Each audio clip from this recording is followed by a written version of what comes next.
Olá aí, como estão? Meu nome é Débora Santos e seja muito bem-vindo a mais um vídeo aqui no meu canal do YouTube.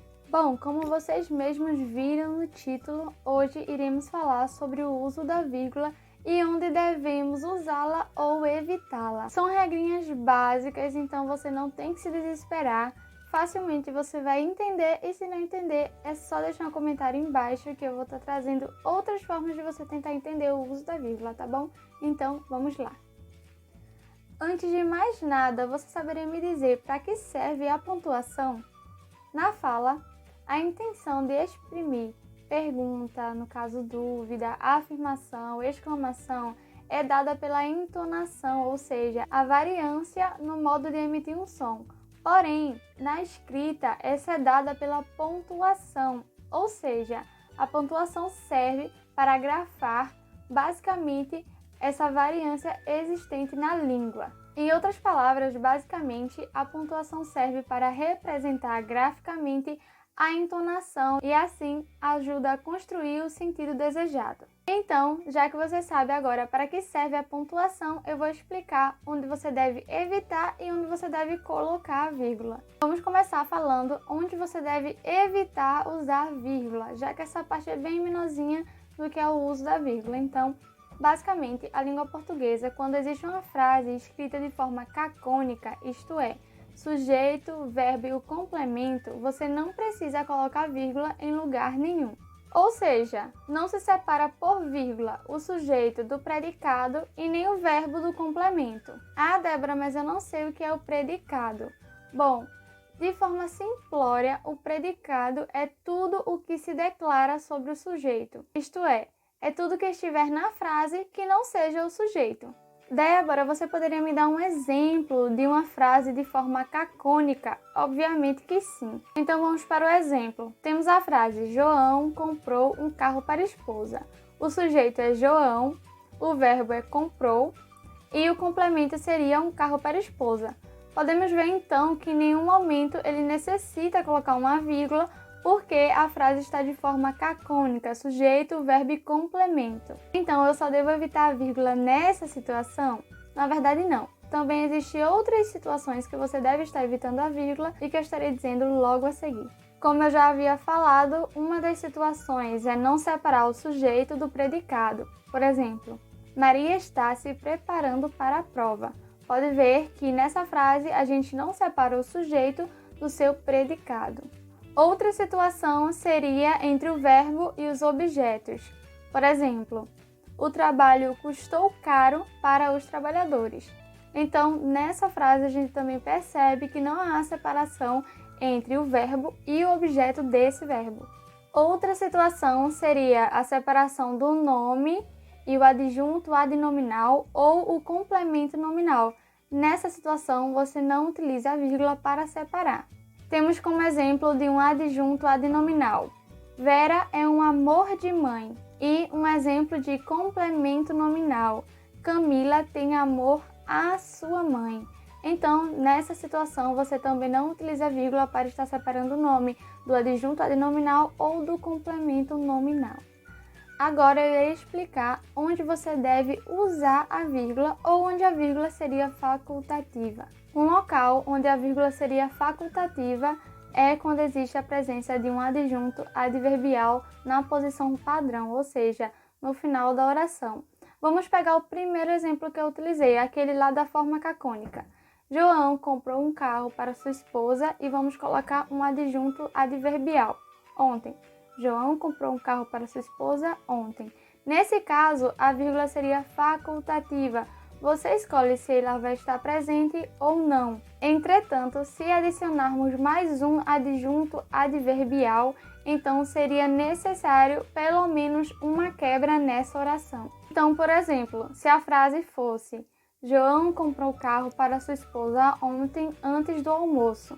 Aqui, a vírgula deveria existir, deveria haver pelo menos uma quebra nessa oração, para assim ela estar correta, coerente com a forma padrão da língua portuguesa. Então, podem perceber aqui na tela que pelo menos uma quebra foi adicionada a esse exemplo. Porém, se esse adjunto adverbial ele não estiver em posição padrão, ou seja, não vir no final da oração, então essa mobilidade desse adjunto deve ser marcado pela vírgula, para mostrar que ele está deslocado na frase e não em sua posição padrão. Então, vocês podem perceber aqui na tela toda a mobilidade que esse adjunto tem dentro da oração e que em todas as situações ela foi marcada por uma vírgula para mostrar esse deslocamento e essa mobilidade que o adjunto adverbial tem. Vale lembrar também que o adjunto adverbial ele também pode ser apresentado como uma oração adverbial e quando essa oração ela não vem na sua forma padrão, ou seja, ela não vem no final da frase, é necessário a vírgula para marcar a separação da oração principal e da oração adverbial. Temos como exemplo, então, uma oração subordinada adverbial em sua forma padrão. João comprou um carro para sua esposa quando chegou o Natal. Então, como esse quando chegou o Natal está no final da oração, né? Está na sua forma padrão, não é necessária a presença de vírgula para marcar essa separação. Porém, se essa oração subordinada adverbial estiver fora da sua posição padrão, é necessário a vírgula para marcar esse deslocamento. Então, vamos inverter. Vamos colocar a oração adverbial no início e colocar a oração principal no final. Quando chegou o Natal, João comprou um carro para a esposa.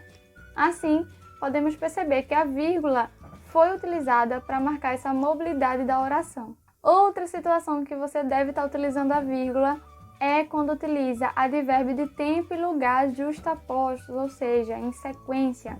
Então, normalmente é utilizado para marcar a separação de datas, por exemplo, locais. Vamos para um exemplo, então. Sexta-feira, 13 de setembro de 2019, ou então Rio de Janeiro, 14 de abril de 2020. Ou seja, é a separação de advérbio de tempo e lugar justapostos presentes na mesma frase. Outra situação para estar utilizando a vírgula são quando existem termos de uma mesma função que não são ligados por conjunção. Meu Deus, Débora, como assim? Ou seja, a vírgula vai servir para intercalar palavras de uma mesma função sintática que não são ligadas por conjunções. Débora, como assim? Vejamos esse exemplo aqui de Machado de Assis. Podemos ver então que na frase ele traz vários adjetivos e esses adjetivos eles são intercalados com as vírgulas. Então a vírgula serve para separar elementos que estão numa mesma função e que não estão ligados por conjunção. Pode ver que não existe nenhuma conjunção ligando um adjetivo a outro. Porém, em frases que existe a presença de uma conjunção, sendo essas o e, ou nem, que ela serve para enumeração, então normalmente é separado o termo coordenado. Temos como exemplo essa frase aqui de Machado de Assis também. Outra situação que você vai utilizar a vírgula, quando as conjunções coordenativas elas estão localizadas bem no meio da oração.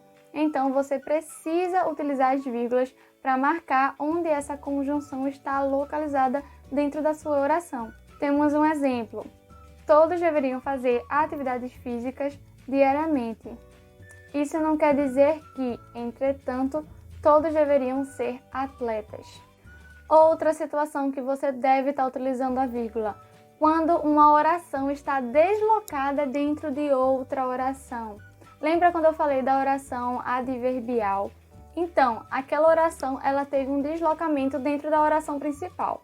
Então, basicamente, quando uma oração está deslocada dentro da oração principal, ela precisa ser marcada por vírgula também.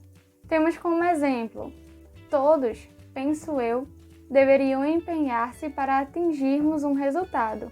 Então, a oração principal seria todos deveriam empenhar-se para atingir um resultado e a outra oração, a oração secundária, seria penso eu. Então, essa oração está deslocada dentro da oração principal, por isso ela é marcada por vírgula.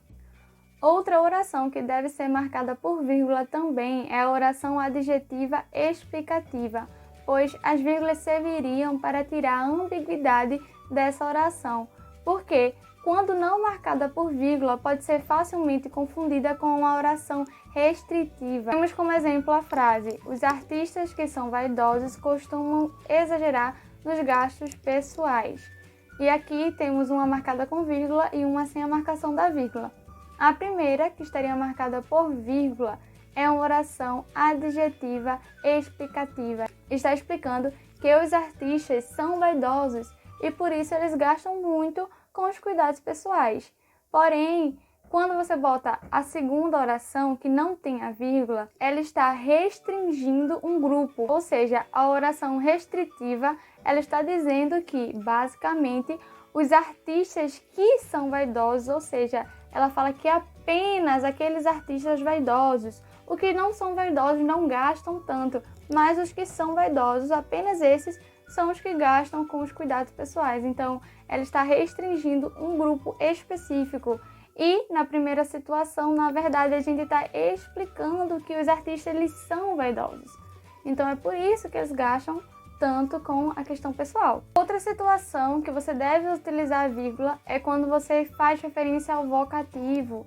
Débora, o que seria o vocativo? O vocativo é aquilo que a gente chama de chamamento de uma pessoa, seja real ou fictícia, ou seja, o interlocutor. Não tem nada a ver com o sujeito, e sim com o chamamento de uma pessoa fictícia ou real. E quando eu falo de pessoa, seria o interlocutor da frase. Interlocutor é diferente de sujeito, então prestar bastante atenção quanto a isso. Vocativo está relacionado com o interlocutor da frase ou da oração. E outra situação que você deve estar utilizando a vírgula é quando há a presença de aposto. Você deve marcar esse aposto por vírgula. E Débora, o que seria o aposto? Aposto é a denominação que a gente dá para uma maior explicação ou desenvolvimento do substantivo ou do pronome já mencionado na frase. Em outras palavras, o aposto também pode ser aquilo que amplia, resume ou explica algum termo da oração. E para finalizarmos esse vídeo, eu vou trazer alguns mitos sobre o uso da vírgula. Primeiro mito: nunca coloque vírgula antes de ir. Então eu vim aqui para quebrar esse mito, porque caso o i esteja acompanhado do sim, ou seja, a expressão e sim, ela pode sim ter a vírgula antes. Temos como exemplo: ele não era um bom aluno, e sim um mau exemplo. Então, basicamente, o e sim está tendo a mesma função que o mais. Então, vamos lá. Ele não era um bom aluno, mas sim um mau exemplo.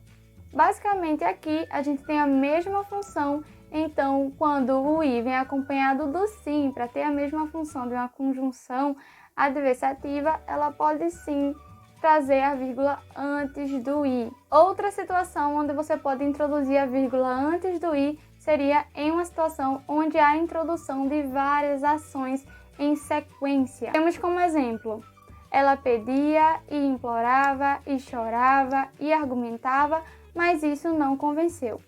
Então, aqui temos uma sequência de ações que podem sim ter a vírgula antes do i para estar ligando uma ação à outra.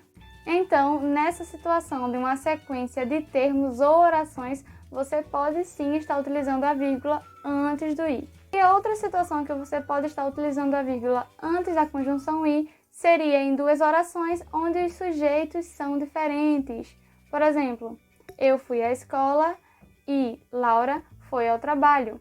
Aqui você também pode estar utilizando a vírgula antes do i, porque os sujeitos das orações são diferentes.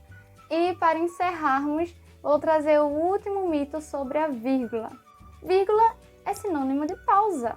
Como já falamos no início do vídeo, para que serve a pontuação, a gente já quebrou esse mito falando que a vírgula é sinônimo de pausa. Na verdade, não. Isso vem de um contexto bem antigo, onde as pessoas utilizavam realmente essa pausa no meio da frase e acreditavam que ali existia uma vírgula. Porém, na verdade, como a gente já conversou, a pontuação serve para grafar a entonação da leitura de um texto, para assim adquirir o sentido e o objetivo que você quer chegar. Então, a vírgula não tem nada a ver com pausa. Na verdade, ela serve apenas para estar grafando a entonação da fala. Temos como exemplo: os alunos da Faculdade de Letra voltaram do intercâmbio no Canadá. Aqui, você pode perceber que quando eu falo, você tem meio que uma pausa entre o sujeito e o predicado, ou seja, os alunos da Faculdade de Letras, aqui é o sujeito, e o predicado seria voltar ao intercâmbio no Canadá. Então, aqui você pensa que existe realmente uma vírgula, uma pausa. Entretanto, como a gente já viu no início do vídeo, a vírgula ela não pode ser utilizada quando se separa sujeito do predicado. Então, nesse caso, se você botar uma vírgula aqui, estaria inadequado à forma padrão da língua portuguesa. Então é isso, eu espero que você tenha gostado. Caso restou alguma dúvida, é só deixar aqui embaixo. Não se esquece de se inscrever no canal, ativar o sininho da notificação e manda esse vídeo para aquele seu amigo que sempre erra o lugar de colocar a vírgula, hein? Também não esquece de me seguir nas minhas redes sociais. Um beijo e eu vejo vocês no próximo vídeo. Tchau!